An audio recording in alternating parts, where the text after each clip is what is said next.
E a temática que eu estou trabalhando com vocês é o sofrimento glorioso. Ela vai continuar. O Salmo foi dividido em 3 partes. Trabalhei no domingo passado 4 verdades essenciais. Essa primeira parte, que foi do verso de número 1 até o verso de número 10. E as 4 verdades que nós vimos no domingo passado foi: a primeira verdade, o sofrimento glorioso, ele não anula a fé. Vimos aí o verso 1 e o verso de número 2. Tanto é que o primeiro verso do Salmo 22, ele começa com uma dupla expressão: Deus meu, Deus meu. Isso aqui é um passo de fé que o salmista está dando. Vimos então a segunda verdade, que vai do verso de número 3 ao verso de número 5, que o sofrimento glorioso, ele é conectado à verdadeira fé. E aí dos versos de 3 a 5, nós temos ele fazendo menção aos antepassados, exatamente lembrando que aqueles que estão conectados ou que fazem parte da verdadeira fé são exatamente aqueles que experimentam o sofrimento que é glorioso. Vimos também do verso de número 6 ao verso de número 8, que o sofrimento glorioso também, ele causa zombaria por parte dos incrédulos. Nós temos então aí do verso 6 ao 8, aos incrédulos zombando do salmista, assim como eles também zombaram de Deus. Não é você que diz que tem fé? Agora chame para que este Deus te livre. Chame, cadê o teu Deus? Para que ele te liberte. E vimos então, do verso 9 ao verso 10, a quarta verdade do domingo passado, que o sofrimento glorioso, ele é reconfortado também pela mão divina. E aí no verso 9 e no verso 10, nós temos o cuidado de Deus em relação ao salmista. É como se os zombadores estivessem... Como se não, está no texto, né? Os zombadores perguntam para o salmista: cadê o teu Deus? Teu Deus não está fazendo nada. Peça para que o teu Deus te salve. E aí no verso 9 e no verso 10, nós temos então o salmista dizendo: sabe onde é que está o meu Deus? Meu Deus está cuidando de mim desde a eternidade. Coisa que os zombadores não conseguem perceber. Então a primeira parte, que foi o domingo passado, foram 4 verdades que nós vimos. E hoje nós vamos dar continuidade do verso de número 11, irmãos, até o verso de número 21, trabalhando o mesmo tema, sofrimento glorioso, a parte 2, com verdades também sobre o sofrimento glorioso. E vamos ver para hoje à noite 2 verdades baseadas aí do verso de número 11 até o verso de número 21. Então vamos ler. O verso 11 diz assim: não te distancies de mim, porque a tribulação está próxima, e não há quem me acuda. Muitos touros me cercaram, fortes touros de Bazã me rodeiam. Contra mim abrem a boca, como faz o leão que despedaça e ruge. Derramei-me como água, e todos os meus ossos se desconjuntaram. Meu coração fez-se como cera, derreteu-se dentro de mim. Secou-se o meu vigor, como um caco de barro, e a língua se me apega ao céu da boca. Assim me deitas no pó da terra. Cães me cercam, um bando de malfeitores me rodeiam. Traspassaram-me as mãos e os pés. Verso 17. Posso contar todos os meus ossos. Eles me estão olhando e encarando em mim. Repartem entre si as minhas vestes, e sobre a minha túnica deitam sorte. Tu, porém, Senhor, não te afastes de mim. Força minha, apressa-te em socorrer-me. Livra a minha alma da espada, e das presas do cão a minha vida. Salva-me da garganta do leão, e dos chifres de búfalos, Sim, tu me respondes. Queridos, o verso de número 11, ele é considerado o verso introdutório para a próxima estrofe que será apresentada. Então, o verso de número 11, ele acaba funcionando como uma explicação ou uma introdução para os versos a partir do verso de número 12. Tanto é que o verso de número 11, ele faz menção a verdades que já foram apresentadas, ok? E que também serão apresentadas a partir do verso seguinte. Quando ele diz, verso 11, não te distancies de mim. Ele faz questão de enfatizar ou destacar este relacionamento que ele tem pactual com Deus. Ele entende que se Deus estiver distante da vida dele, ele não consegue encontrar outro recurso para alcançar escapatória. Então ele já começa com esta afirmação: não te distancies de mim, ó Deus. Lembre do pacto que o Senhor firmou, lembre da aliança que o Senhor estabeleceu. Se o Senhor, por alguma razão, estiver distante de mim, eu não conseguirei suportar aquilo que será apresentado. Por que ele pede, então, para que Deus não esteja distante dele? Porque a tribulação, ele diz, está próxima. Ele acaba visualizando a iminência do sofrimento, tá? Coisa que nós vimos nos versos anteriores e que veremos também nos versos seguintes. Eu estou sendo breve no verso 11, exatamente porque ele é como eu falei, ele é um verso introdutório, ele é transitório na realidade, tá bom? Então ele faz menção a este relacionamento com Deus do pacto, quando ele diz, não fique distante de mim, não fique distante porque o sofrimento está às portas, o sofrimento está perto, e porque inevitavelmente ninguém pode me acudir a não ser o próprio Deus. Quando ele diz, e não há quem me acuda. Então o verso 11, ele mostra este relacionamento estabelecido com Deus, ele mostra a proximidade do sofrimento e mostra também que só Deus é aquele que pode ajudá-lo. Ele não consegue observar outra escapatória, outra fuga, outro caminho, a não ser o relacionamento dele com Deus. Ele diz, em outras palavras, ninguém pode me socorrer se não for Deus. Pois bem, observando tais verdades, nós começamos então a observar de maneira mais detalhada o verso de número 12 até o verso de número 18. O verso de número 12 ao verso de número 18, queridos, ele é um bloco de pensamentos que o salmista vai apresentar que o sofrimento glorioso, ele também vai gerar algo que às vezes nós tentamos anular, que é o lamento. Então, do verso 12 ao verso 18, o sofrimento glorioso, ele vai gerar lamento. Ele gera lamento, ele gera pesar, ele gera tristeza. Quando falamos ou pensamos em sofrimento, dificilmente vamos associar a ideia de sofrimento como algo positivo, como algo bom. E por não ser algo que queremos experimentar, por não ser algo que queremos viver, ele inevitavelmente gera lamento. Como gerou no salmista, como o próprio Cristo, em algumas situações, ele pediu para que, se fosse possível, ele não enfrentar aquela zona de sofrimento, mesmo sabendo que aquilo era a vontade de Deus, e isso também vai gerar em cada um de nós. E aí que vem uma situação curiosa. Do 12 ao 18, ele vai relatar um lamento, um sofrimento, que é oriundo por parte dos seus algozes, dos seus opositores, daqueles que estavam zombando dele. Eu vou seguir a ordem do poema, tá? E não necessariamente da maneira que foi construída aqui, para entendermos bem. Se vocês observarem, o verso 12, o verso 13 e o verso 16, ele vai citar 3 animais. Ele cita o touro, ele cita o leão e ele cita o cão, ou cachorro, se for melhor, for mais fácil assim para vocês. Então, a estruturação do poema é essa daqui, ó.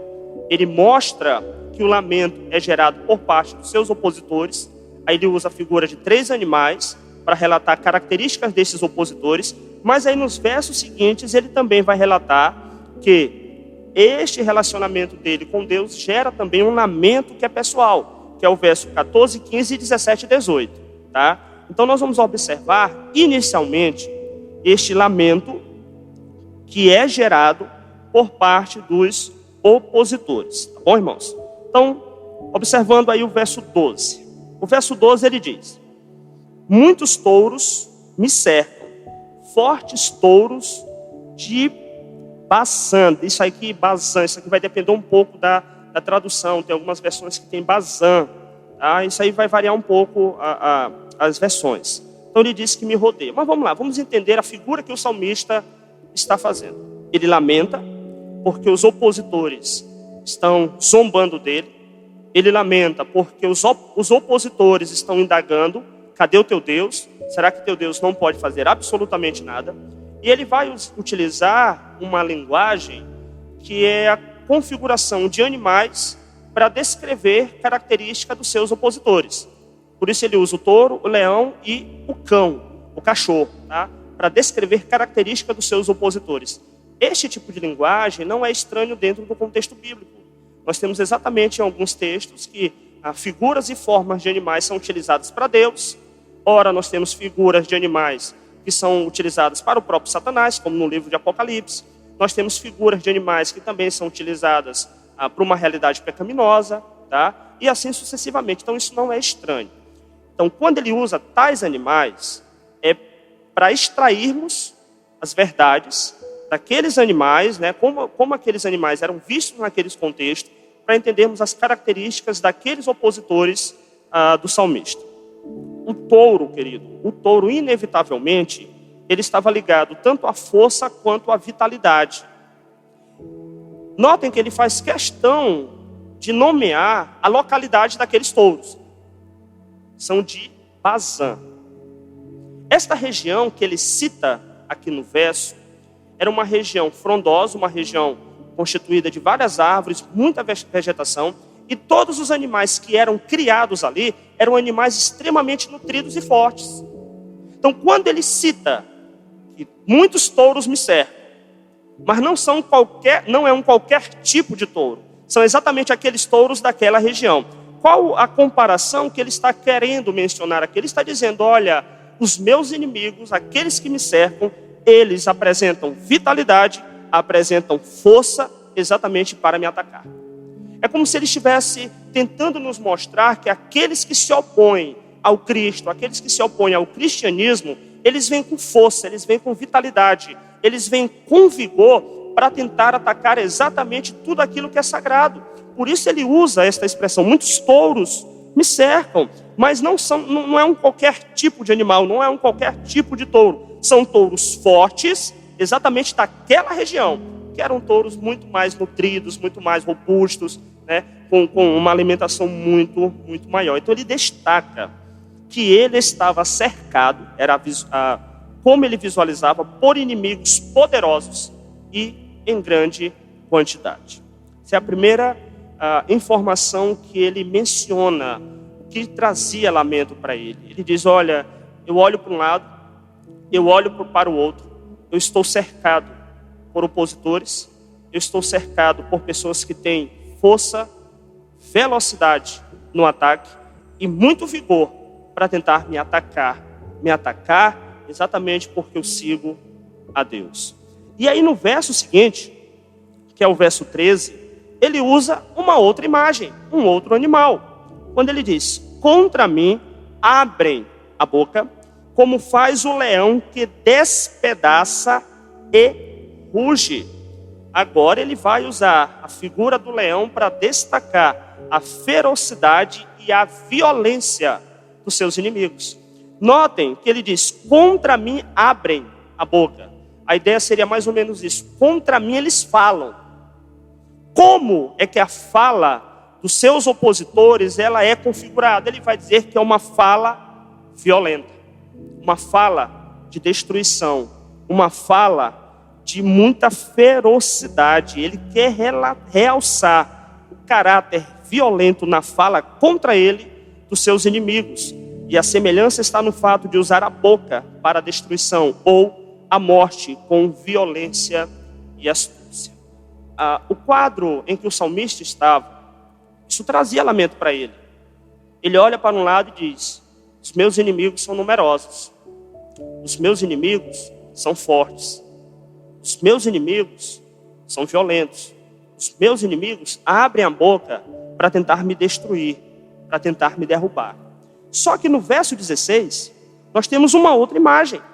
Ele vai usar agora a outra imagem de um outro animal. Quando ele diz, cães me cercam, um bando de malfeitores me rodeia. Traspassaram-me as mãos e os pés. Agora ele destaca o caráter de um outro animal para falar, queridos, de animais que eram considerados desprezíveis, carniceiros e que, via de regra, atacavam em bando, atacavam em grupo. Então, com base no verso, é possível destacar características daqueles que são opositores do Cristo, quando ele cita estes animais. Aqueles que se opõem a Cristo, aqueles que se opõem ao cristianismo, aqueles que se opõem a tudo que é sagrado, eles aparentemente são mais nutridos, aparentemente são mais fortes, parecem que têm mais disposição e força para o ataque. Diante da figura dos animais, aqueles que se opõem, eles também são intimidadores. Eles vêm com uma fala para causar medo. Eles vêm com uma postura realmente para tentar destruir. O que mais? Eles agem com muita violência e sagacidade. Isso estava trazendo lamento para o salmista.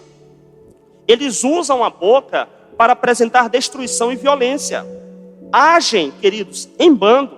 E parece ainda que estão em maior número. Parece que estão em maior número.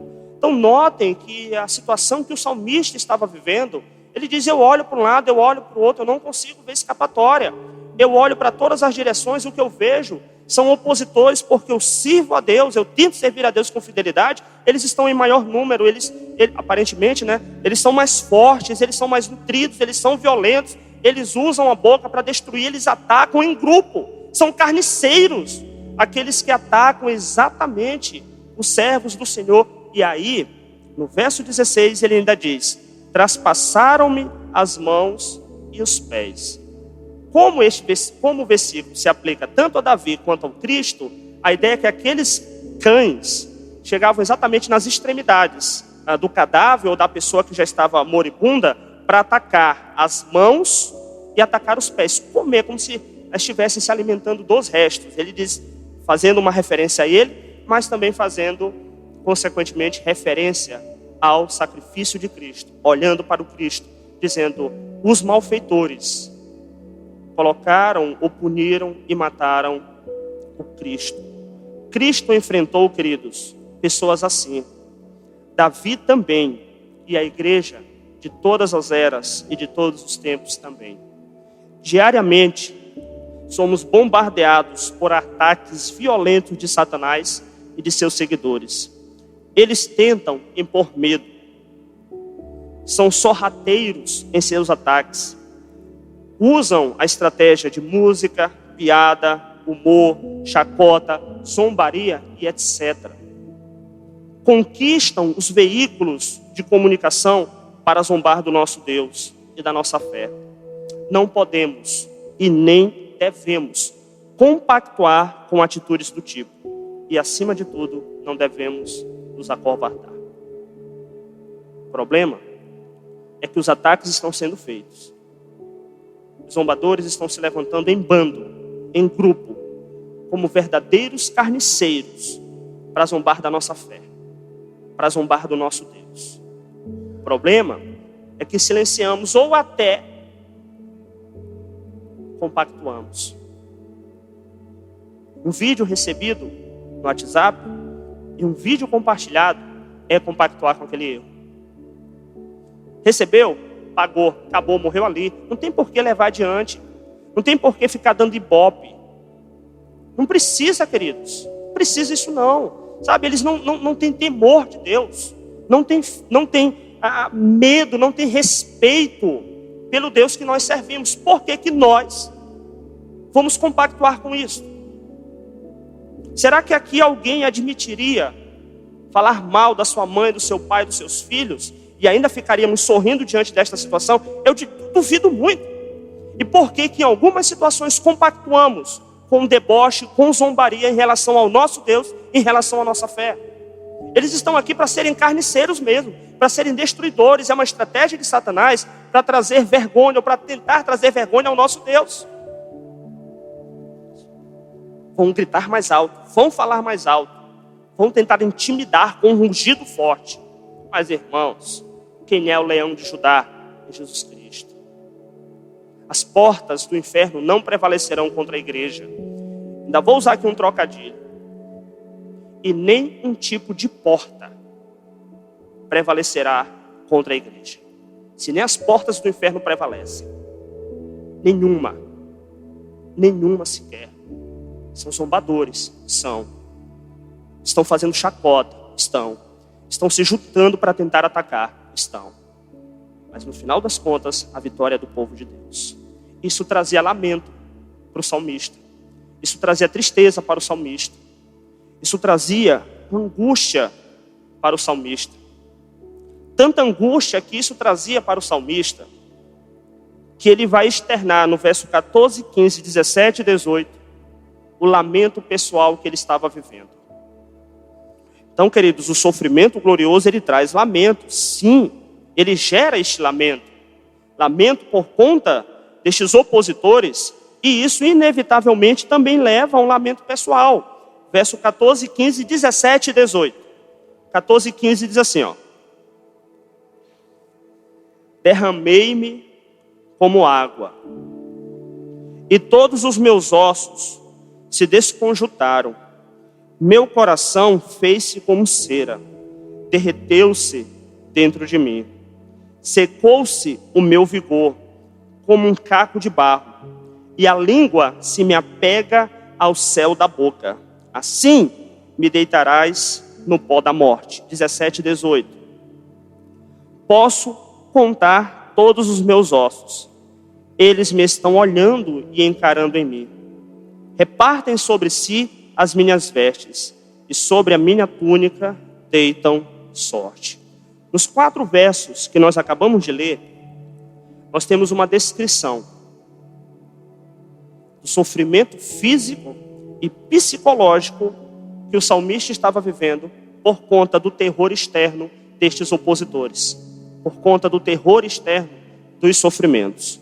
E aqui, irmãos, assim, é de uma profundidade o sofrimento que ele estava vivendo, a tal ponto de ele conseguir descrever com palavras vívidas. Então vamos ler, vamos observar o lamento pessoal.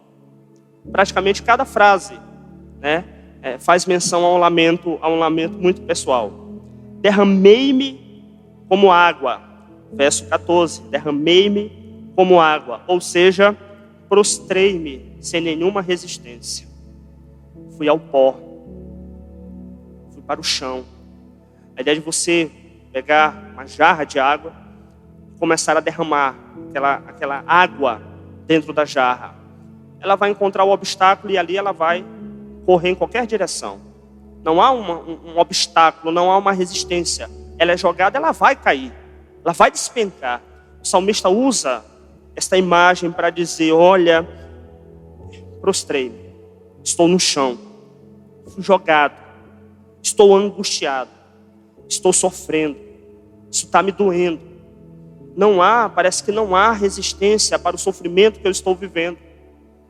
Os meus opositores estão se levantando, estão zombando de mim. Toda a situação ao meu redor parece que depõe contra a minha fé. Joguei-me, fui derramado. Todos os meus ossos, ainda estou no verso 14. Todos os meus ossos se desconjuntaram. Queridos, aqui a palavra desconjuntaram literalmente significa esmigalharam. Ele diz, todos os meus ossos estão em migalhas. Ou seja, estou sofrendo de uma maneira inimaginável. Ele fala aqui, sim, da dor física proveniente daquele sofrimento. Uma angústia, um desespero que ele conseguia sentir na pele, nos ossos, aquela dor, aquela angústia. Meu coração fez-se como cera e derreteu-se dentro de mim. É só você pensar numa vela, para entendermos a imagem. Você coloca o fogo, a vela ela vem o quê? Vai derretendo o fogo, vai derretendo aquele material, vai derretendo aquela cera. Vai derretendo lentamente, gradativamente, como nós falamos no bom português, a vela ela vai morrendo. Ela perde a sua forma, ela perde a sua configuração. Então, quando o salmista diz que meu coração foi derretendo como cera, ele está dizendo, meus sentimentos perderam a forma. De tão sofrimento, de tanta angústia que ele estava vivendo. A cera ela vai derretendo até perder sua forma. Assim seu coração foi ficando cada vez mais fraco. Seus sentimentos foram perdendo a forma. Talvez a ideia de tão angustiado que ele estava, tão sofrido que ele estava, ao ponto de doer nos ossos dele, ao ponto de ele estar prostrado no chão e chega e diga, como se ele estivesse dizendo, não consigo mais sentir alegria. Não consigo mais sentir paz. Não consigo mais sentir contentamento. Não consigo mais sentir satisfação. Quero sumir. Não quero que ninguém me veja. Não quero que ninguém entre em contato comigo. Não quero que absolutamente ninguém fale comigo. Para os irmãos entenderem o terror. Isso é porque eu só estou falando até então do salmista. Nem mencionei ainda o Cristo. Nem mencionei ainda o Cristo. Sabe, irmãos, a vitalidade dele, o vigor dele, ele foi automaticamente perdendo por conta desta pressão externa. Deste sofrimento, desta angústia, deste choro. Verso 15. Verso 15 nós temos uma imagem, uma cena de desidratação, querido, sem precedentes. Secou-se o meu vigor como um caco de barro. A minha língua se apegou ao céu da boca. Assim me deitas no pó da terra. A palavra secou-se o meu vigor como um caco de barro é perdi a força. A ideia provavelmente aqui é de uma cerâmica, é de um pedaço de barro, que o oleiro não coloca água suficiente e ela trinca, ela racha, ela quebra, ela não se sustenta, não dá forma a ela. Então ele diz, olha, eu perdi o meu vigor, secou-se como uma árvore, sem que não recebe nutrientes, eu estou morrendo. Esse sofrimento é demais para mim, secou-se o meu vigor como um caco de barro. A língua se me apega ao céu da boca. Eu sei que aí os dentistas, os profissionais de plantão vão dizer, pastor, não é céu da boca, é palato. Sim, mas na época ele chamava céu da boca. É o céu da boca. Sabe a ideia? Você está com sede. Sede. E depois de falar por horas e horas, parece que o negócio vai ressecando por dentro, né? As palavras, cada vez mais elas vão ficando pesadas, vai ficando difícil. Então ele diz, eu perdi o meu vigor, que minha língua colou no céu da minha boca. Não consigo pronunciar. E aí no finalzinho ele diz, Senhor, só me resta morrer. Só me resta morrer. Quando ele diz, assim, Senhor, me deitas no pó da terra. Quem diria que o salmista chegaria talvez a um ponto de pedir a morte? Quem diria, pastor, salmista, Davi? Sim. Estava tão angustiado, queridos, tão desesperado, que ele disse, Senhor, só me resta o Senhor me deitar no pó da terra. Só me resta morrer. 17, 18. Esse é o lamento. Deixa eu dar um spoiler. Ó, isso aqui é a parte que ele lamenta. Mas como eu tenho falado com os meus irmãos, a Bíblia, ela quando apresenta o problema, ela apresenta a solução. Quando ela apresenta o lamento, ela apresenta também a confiança. E a última verdade, para hoje à noite, nós vamos ver este exercício da confiança. E a última parte do saltério, que é no outro domingo, nós vamos ver como tudo isso gera louvor. Bom, então antes que se alguém eventualmente precisar sair no meio da pregação, fica até o final. Bom, fica até o final para não sair aqui na parte do que o salmista pede a morte. Por favor. Verso 17 e 18. É o lamento pessoal dele, queridos. É o lamento, é como ele está, a sensação que ele tem. 17 e 18. Posso contar todos os meus ossos. Eles me estão olhando e encarando em mim. Repartem entre si as minhas vestes, e sobre a minha túnica deitam sorte. Quando ele diz, posso contar todos os meus ossos, aqui ele está falando claramente do que nós chamamos no português de uma fratura externa, ou exposta. Isso aqui é um símbolo, irmãos. Por favor, entendamos isso aqui como uma imagem. Tá? Ele diz, olha, eu estou tão angustiado, que parece que eu consigo olhar para o meu braço, para as minhas pernas, e eu consigo contar todos os meus ossos. E aqueles que estão se opondo, e aqueles que são os meus opositores, o que é que eles fazem? Eles estão me olhando, estão me encarando, e ainda estão repartindo as minhas vestes e jogando sorte sobre a minha túnica. Para mostrar de fato que aqueles que se opõem ao Cristo, aqueles que se opõem aos servos de Deus, o objetivo deles não é tentar ajudar, mas exatamente trazer mais sofrimento, mais pesar, mais dor. No 17 ele diz: eles me estão olhando e encarando. A imagem é o salmista em desespero, os ossos à mostra. Isso aqui é um poema. E os opositores olhando assim para ele, sabe, fazendo pouco caso. Descaso. Levanta. Pode levantar.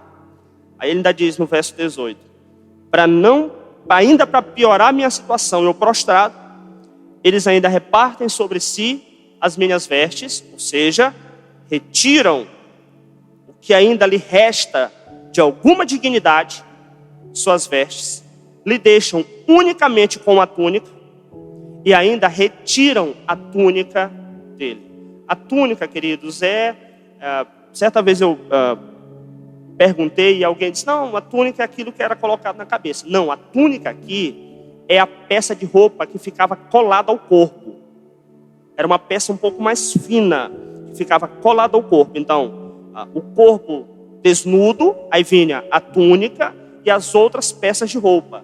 Tá? Então, o que ficava colado ao corpo era a túnica. Era a última peça de roupa que o judeu utilizava, era exatamente a túnica.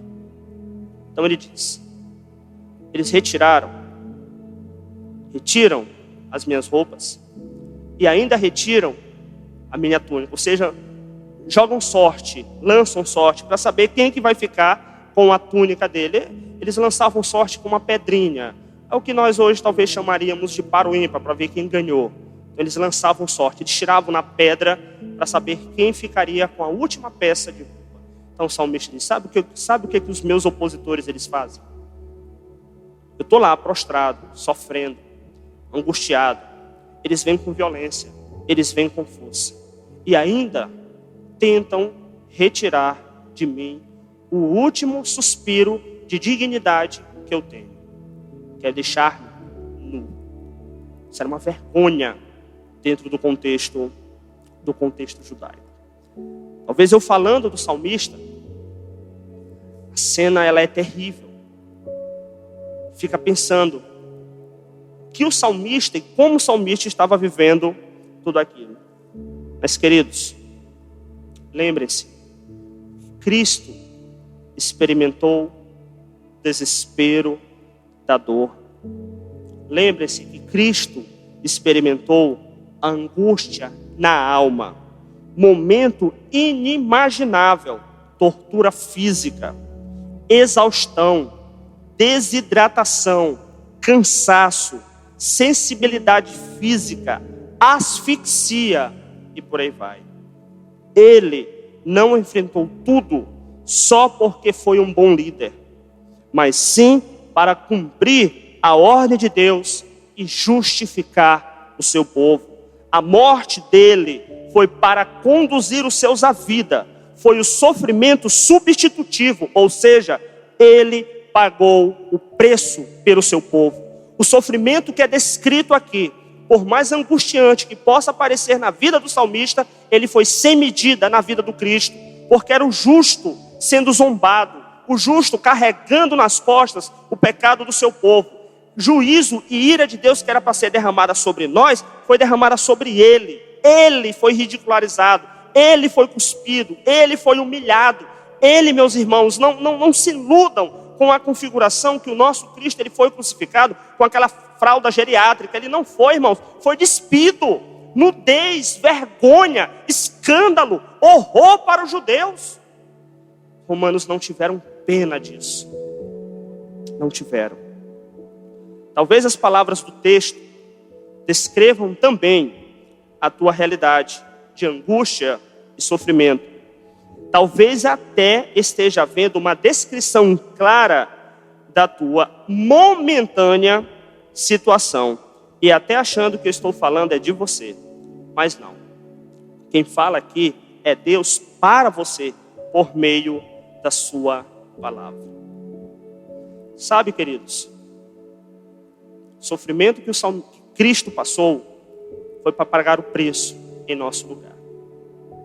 O sofrimento que o salmista passou, como um cristão, nós também podemos passar. E eu ainda me arrisco a dizer, vamos passar. Eu quero citar aqui uma frase do Billy Graham. Billy Graham certa vez disse o seguinte: o sofrimento faz parte da condição humana e vem para todos nós. A chave é a forma como reagimos a ele. Ou se afastamos de Deus em raiva e amargura, ou nos aproximamos dele em confiança. O sofrimento é inevitável. O que vai diferenciar é como reagimos a cada um dele. Ou isso vai trazer ao ser humano raiva de Deus, ou vai trazer aproximação ao nosso Deus em confiança. E é exatamente pensando nesta última parte da frase do Billy Graham que nós entramos no verso 19 e 21. Que o sofrimento glorioso gera lamento pelos opositores e um lamento pessoal. Mas também, sofrimento glorioso, ele gera confiança. 19 e 21 diz assim: Tu, porém, Senhor, não te afastes de mim.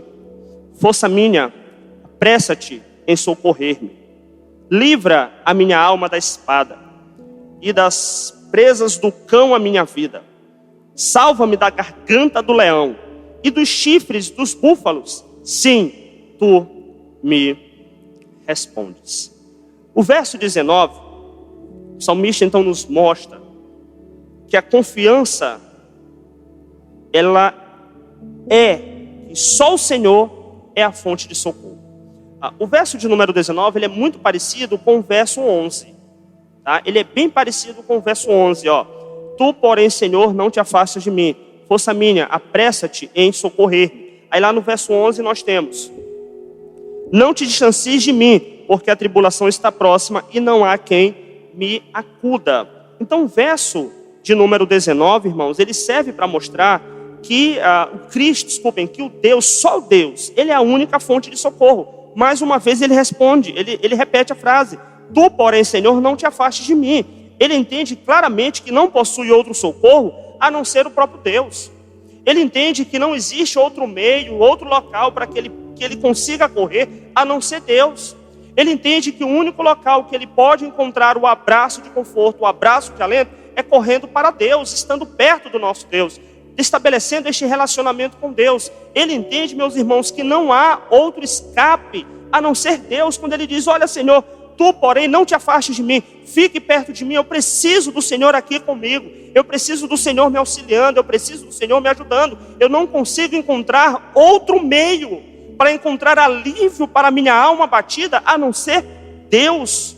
E aí ele diz, também no verso 19: força minha, apressa-te em socorrer-me. Gente, que pintura nós temos aqui. E aí eu explico para os irmãos. Lá atrás, ele disse: os meus inimigos são como touros, são fortes, são muitos.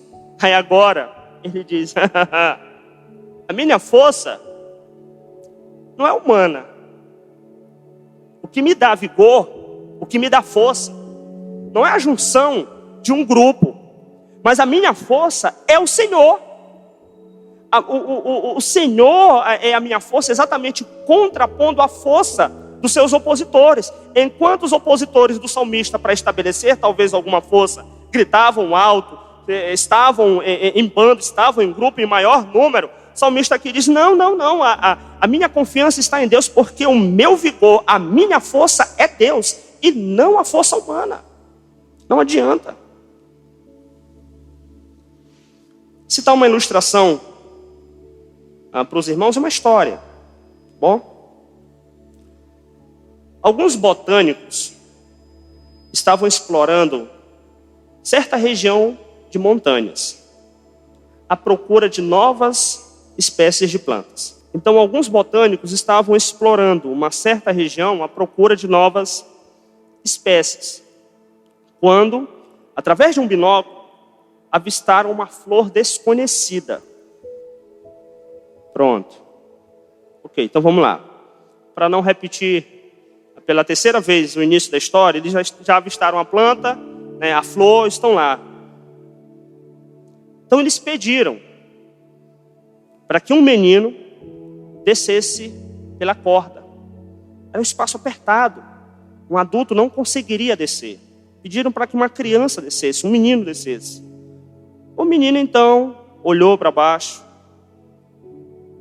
deu meia volta, saiu em direção ao acampamento em que eles estavam e disse assim: esperem só um segundo. Ele aceitou o desafio. Algum tempo depois, ele volta, segurando na mão do pai pelas mãos, e disse: eu descerei para pregar esta flor, se o meu pai segurar a corda. Isto é a confiança que nós devemos depositar em Deus. Independente da situação, independente do problema, se é Deus que está segurando a corda, nós vamos descer. Se Ele manda subir, nós vamos subir. Confiar em Deus é entender que não existe outra fonte de socorro. É entender que só podemos ir se Ele estiver ao nosso lado. É entender que o relacionamento com Ele é maior do que qualquer adversidade, queridos. Confiar em Deus é entender que as verdades que aparecem nas Sagradas Escrituras, elas fazem parte para o seu povo, elas fazem parte para a nossa realidade. E inevitavelmente, eu me reporto a Romanos 8, de 18 a 39. Texto que nós estamos estudando na quinta-feira. Capítulo 7 de Romanos. Paulo se vê um homem pecador, entende que ele é um miserável. Capítulo de número 8, ele diz: nenhuma condenação há para os que estão em Cristo Jesus. E aí ele entra na esfera do sofrimento, a partir do versículo de número 18. Aí ele diz: sei que os sofrimentos desta era não são comparadas, ou não podem ser comparados à glória futura. Está lá em Romanos 8, de 18 a 23. Aí quando chega no versículo 24 e 25 do capítulo 8 de Romanos, ele vai dizer: sabe por que eu não fico intimidado diante do sofrimento? Porque eu fui salvo na esperança. Quando chega no versículo 26, sabe por que eu não vou ficar desesperado diante do sofrimento? É porque o Espírito Santo é que me auxilia nas minhas fraquezas. Aí quando chega no versículo 27, ele diz: sabe por que eu não vou ficar desesperado diante do sofrimento? Porque é Cristo que intercede por mim. Aí quando chega no versículo 28 do capítulo de Romanos 8, ele vai dizer: sabe por que eu não vou ficar desesperado diante do sofrimento? Porque eu sei que todas as coisas cooperam para o bem daqueles que amam a Deus. Quando chega no versículo 29, no versículo de número 30, ele diz: sabe por que eu não vou ficar desesperado diante do sofrimento? Porque a eleição de Deus me garante a vida eterna. Ele diz: aqueles que ele escolheu, estes com certeza ele glorificará. Então Paulo diz: são diante destas verdades que o meu coração se alegra. São diante destas verdades que meu coração, ou os meus ossos, por mais esmigalhados que eles venham a ter, eles recobrem e voltam à sua forma. Porque eu deposito minha confiança, não no que eu vejo, não no que eu quero, mas naquilo que eu sei que é verdade, no amor de Deus pelo seu povo. Essa é a certeza. E Deus pode, sim, utilizar vários meios para proporcionar seu socorro. Não devemos ficar reféns do meio, do instrumento e do método que queremos, mas Ele, em sua infinita sabedoria, sabe qual a melhor forma de agir e de nos socorrer. Mas é Ele que nos socorre. E no verso 19 do Salmo 22, ele diz: o Senhor é o meu socorro. Para fecharmos, 20 e 21. Quando ele diz: livra a minha alma da espada, da presa do cão, da garganta do leão e do chifre do búfalo. A minha versão tem búfalo. Deixa eu só explicar logo isso aqui. O que nós temos aqui, que é traduzido por búfalo, irmão, nós não temos exatamente como saber qual era o animal, porque é diferente da palavra touro que aparece lá atrás. Mas muito provavelmente ele estava, aqui no verso de número 22, ele esteja falando de um animal selvagem, que não era criado com os homens, coisa que diferente do que ele falou lá atrás. Aqui não tem como saber qual era o animal, tá? Alguns se aproximam do que eles chamam de bisão. É um bisão. Eu nem sei o que é isso, para falar a verdade. Bom, talvez eu já tenha visto, acho que algum filme. Mas não se sabe qual é o animal, tá? Aí algumas versões vão aparecer touro, outras versões vão aparecer búfalos. Como, irmã? Unicórnio, olha aí, unicórnio. Unicórnio, tá? É porque não tem como saber qual é o animal, tá? Mas o certo é que ele está descrevendo uma criatura, provavelmente prima ou parente lá do touro, descrita nos versos anteriores, que apresentavam da mesma forma força e violência. Em todo caso, eu vou chamar de touro para seguir a construção do versículo. Então ele diz: olha, Senhor, no verso 19, o Senhor é minha confiança. No verso 20 e 21 ele diz: é o Senhor que me livra. A confiança que o Senhor é o único livramento. Por quê? O Senhor livra da espada, livra do cão, livra da garganta do leão e livra do chifre dos touros. Aquelas figuras que ele já descreveu lá atrás. O Senhor me livra de tudo isso. Nós temos um texto no Antigo Testamento que é fantástico, que é 2 Reis, capítulo 6, do versículo 8 ao versículo de número 23. Nós temos ali um retrato do livramento divino, quando tudo mais parecia sem escapatória. O exército é maior, vamos perder, não tem como. Aí o servo do Senhor disse: vamos fazer uma oração aqui?